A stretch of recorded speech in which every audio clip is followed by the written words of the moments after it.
ühesõnaga, enne kui ma lähen nagu päris lõpuni välja selle lahendusega, siis ma räägin nagu alguses ära, kuidas nagu me jõudsime üldse sinna, kus me oleme.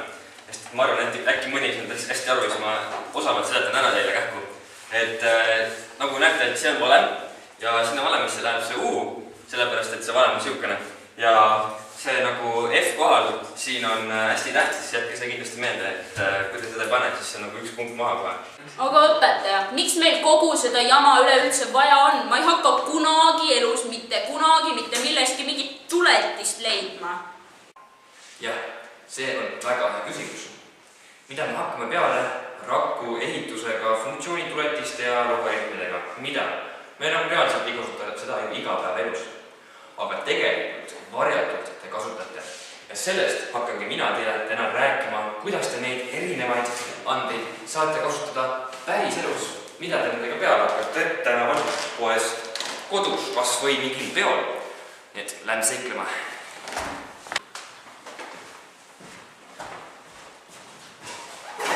Ja esimeseks aineks mõtleme füüsika. Millest sai üldse füüsika alguse? Ei tea. Mina tean ikka, millest muust kui sellest. Ja selle näite küll ei ole väga praktilises elus kasutatav, aga märksa praktilisem näide tuleb kohe praegu ühest peost, kus füüsika tundmine päästis inimeste õhtu, elu, võib-olla isegi maailma.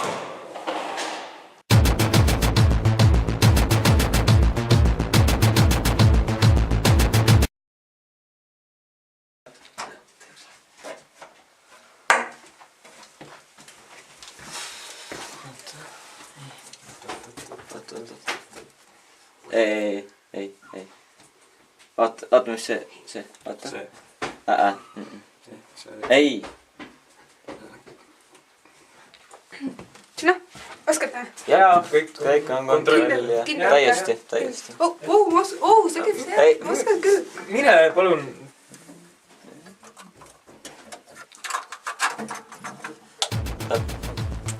Täpselt seda ma tahtsingi teha.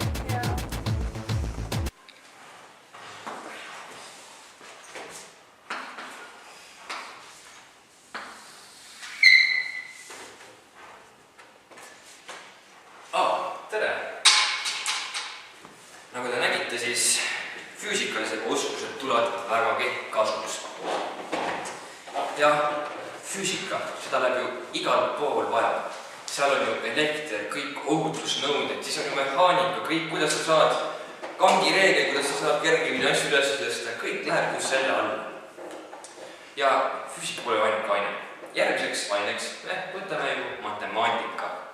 Matemaatika näide on nüüd selline elulise tähtsusega, sellepärast, et siin muutub inimese elu. Oleks muutunud, kui ta oleks 5. klassis tähele pannud.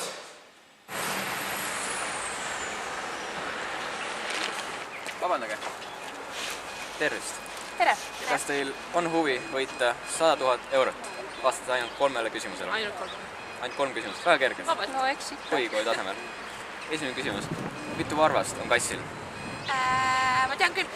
5 eest, 4 taga, 18. Õige vastus. Küsimus number 2. Miks jääkarud ei saa süüa pingviine? Ma tean, sellepärast ühed elavad seal põhjapoolusel, teisel lõunapoolusel. Või siis jäävad karvad kurku kinni. Mulle on väga head vastus. 3. ja viimane küsimus. Kas võidate 100 000 eurot? Paiguta 21 jänest 4 puuri, nii et igas puuris on paaritu arv jäneseid.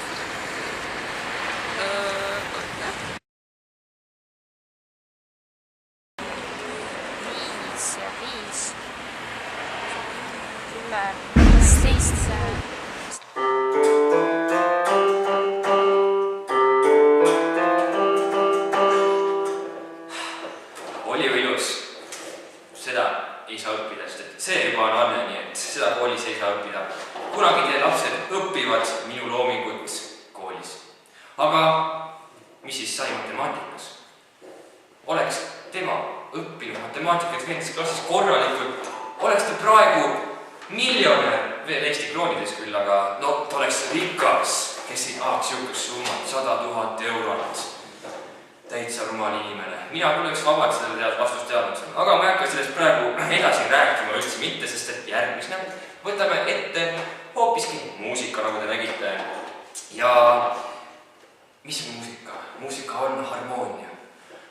muusika ongi elu püha issand. Nii et järgmine näide tulebki sellest, kuidas te näete ühte muusika võõrast inimest, koletist ja siis te näete kõrval paralleelselt, millised on muusika inimesed.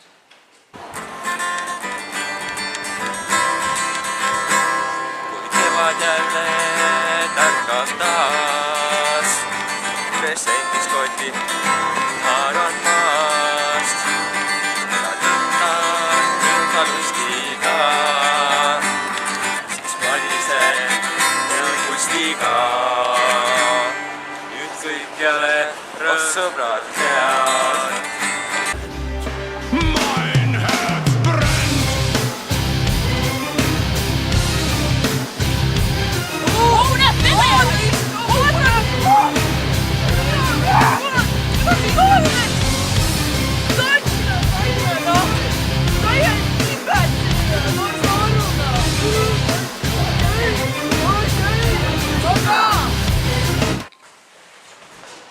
Nagu nägite, siis muusika on tõesti väga vaja.